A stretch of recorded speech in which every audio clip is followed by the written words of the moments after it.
वजह कौनो मकाम मुस्तफ़ा के सलाम, मुंजा लख लख सलाम, मुंजा लख लख सलाम।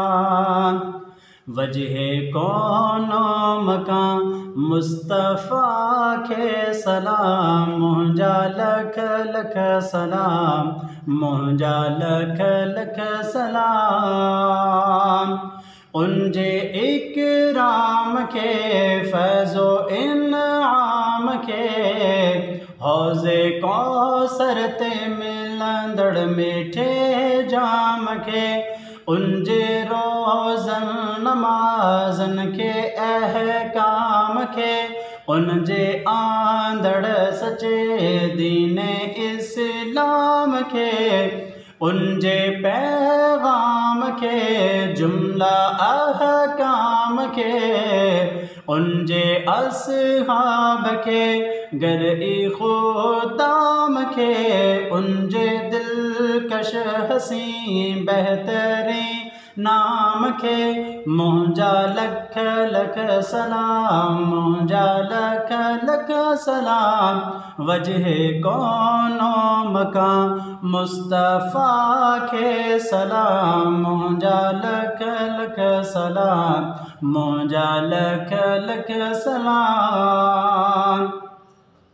उनजी गुफ्तार के ज़िक्रो अज़कार के, वक्ते रुख़सत भी उम्मत जे गमखार के। उनजी खुशबू समहकल चमनज़ार के, सब जे दिलदार नबियन जे सरदार के। उनजे सिद्दीक़ जहड़े हसी यार के, उनजे सिद्दीक़ जहड़े सच्चे यार के। साण फारूक उस्मानो कररार के, रब जे शहकार के यानी सरकार के।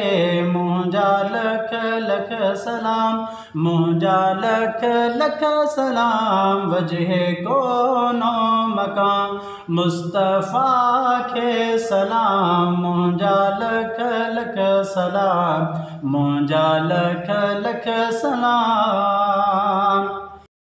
उनजे फरमान के अहदो पैमान के, साण ख़त में नबूवत जे ऐलान के।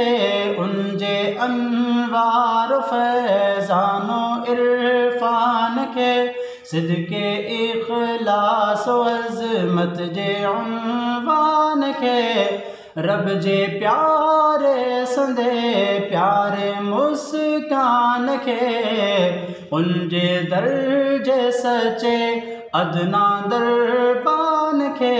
उनजी मिदहत सरा हर सना खान के, मुंजा लख लख सलाम, मुंजा लख लख सलाम। वजह कौनो मकाम मुस्तफ़ा के सलाम, मुंजा लख लख सलाम, मुंजा लख लख सलाम।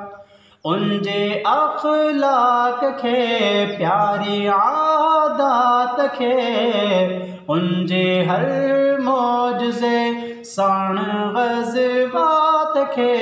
उनजी अज़वाज औलादो सादात के, जंहिंमें रब सां मिलियो उन हसी रात के।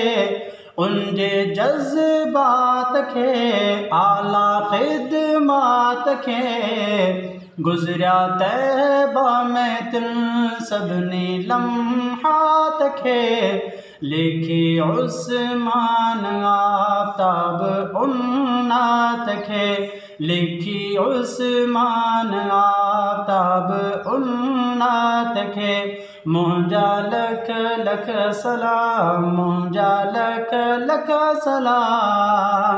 वजह कौनो मकाम मुस्तफ़ा के सलाम, मुंजा लख लख सलाम, मुंहिंजा लख लख सलाम।